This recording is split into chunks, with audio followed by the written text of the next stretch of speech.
Hey, welcome to the channel. In today's video, I built a little World War II diorama that I kind of just wanted to show off because it used my new M4 Sherman build, and I thought it looked kind of nice and just kind of wanted to feature it kind of as a point of inspiration to other people. And I thought that it really just kind of looked nice and was somewhat coherent, even though if it was pretty simple. But yeah, I thought it would be fun to just kind of show off this model, and I built kind of a neat little turntable system on it to be able to kind of navigate it on the camera and show it off. So yeah, we're gonna get to that and check it out. But before that, I just wanted to mention I made it to 200 subscribers. I have no inherent subscriber goals or subscriber count goals for this channel or anything like that. I never assumed that people would really want to watch the things that I make in general. I was very, very surprised and humbled to learn that people were excited about this. In short, I build these things anyway. This is stuff that I do in my free time anyway, and I only just recently decided to put it onto YouTube and to show people kind of just how I build and kind of how I do it. And it's sort of just, again, it's normal for me, but other people have kind of watched and been amazed. So yeah, thanks to my 200 subscribers. I'm really humbled and delighted to be able to know that there's at least a very small portion of people that are interested in seeing what I have to make. And yeah, it's really cool. It's really humbling. So thank you to my subscribers. Thank you to my viewers and anyone else who's along for the ride just to see how things are going. So this is the actual diorama. I know the word for them is MOCs. I don't usually use that word, but yes, this is my Lego MOC of a French road outside of Frenchtown during World War II. I built on this little gear-powered turntable so I can rotate it around, and so we'll give it a little spin here and then get to some specifics. It's fairly straightforward. It's not tremendously interesting. I mostly just wanted a simple kind of background to complement my new tank build because the tank is the main star of the show.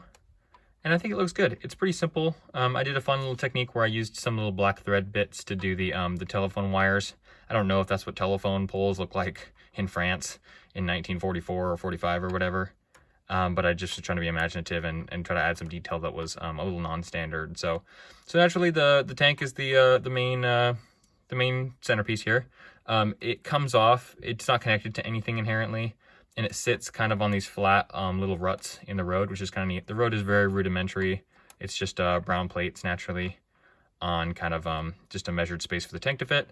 And then I did a little garden wall here with some like farmland back here. So along with the telephone wires, that's pretty much it for the actual diorama. It's not tremendously interesting. I was going to feature this kind of anyway, just again as a point of inspiration in case people wanted to build anything like this or just wanted to see kind of my new Sherman featured because I'm so proud of it. It looks kind of nice with a background on it and with my tanker in it and everything, kind of just all in one coherent place.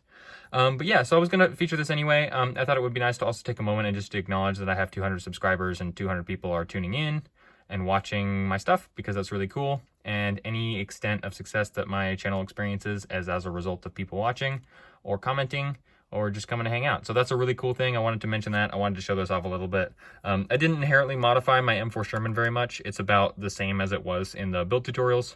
I put some sort of boxes and bits on the outside, a little bit of chain to just kind of make it exciting because again, it can have a lot of different modifications. But it fits pretty nicely in the road wheel ruts kind of here. These smooth plates kind of look like there's tire tracks that rolled through it. I wanted to do a different texture for him, but I kind of just didn't bother because it fit okay like this. I do like the telephone wires though. I think it adds kind of a nice detail to be able to kind of add to the scale of the design. It's a very simple, just single kind of base plate thing. It's a couple different pieces, but it's one big one, and then some smaller ones to kind of just even out the space. And then it's just plates and some grass. It's a lot actually like my French farmhouse build, which I did before, my World War I French farmhouse build, which was fairly simple and it was not that complicated. So it was kind of cool to be able to do this and to kind of feature the Sherman, and not just as itself, but in a background. So I think it looks good. I did want to showcase it and just show it off. It's not tremendously novel, like I said. The tank obviously is very complex and very intentionally built. The land is not as much, and it's kind of a tricky thing to build anyway. The land, I mean, it's not like, I don't know, it's not tremendously interesting, but it's pretty cool. It's kind of a fun thing to feature. It looks kind of cinematic. I wanted to do maybe like some French farmers or something sort of leaning over the wall, waving to the guy in the tank. I thought that could be kind of cool. And I wanted to maybe get some new infantry guys to maybe follow behind it. This was not as big as I wanted it to be. It is fairly small comparatively. I wanted to do a bigger one, and I'm still considering doing a large battlefield, but they're a little little piece intensive, and my piece selection is not as good as I'd like it to be. But I am considering a larger battlefield. So feel free to leave a comment if anyone's interested about what people like to see as far as like dioramas. I don't really build a whole lot of stuff like this. I usually just build models like these actual vehicles as opposed to like big battlefields and stuff.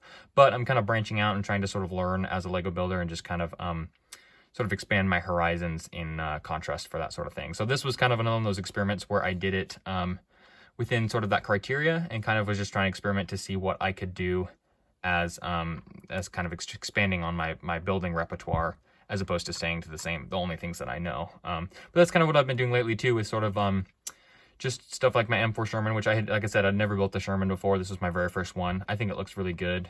And stuff like these landscapes, which are things I don't normally do. I normally do vehicles and architecture, and I'm trying some new vehicles and trying some new landscapes. So you guys will have to tell me if you think this is any good at all.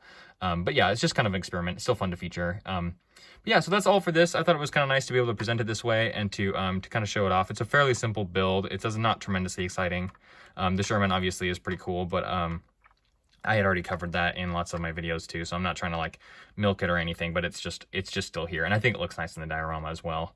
And like I said, I wanted to make it this bigger, but it sort of just was what it was. So that's all for this video. Thank you to my subscribers, my 200. They're probably more than 200 by now. I haven't checked in a little bit, but that's kind of a cool thing. And I really appreciate people coming along and checking out what I have to see. It's really humbling, and it's a really cool experience to be able to share this stuff and then have people that have no connection to me or don't know me at all, but are kind of just sort of bonded together through fun activities and designs like this. So that's humbling. That's cool. A big thank you to people who watch and to subscribe and have subscribed to my channel. It's a cool thing to hear about, and feel free to stop by and just hang out and leave a comment and check out what I have to make. So I love hearing from people, and I love being able to display stuff like this. So it really is just a dream come true.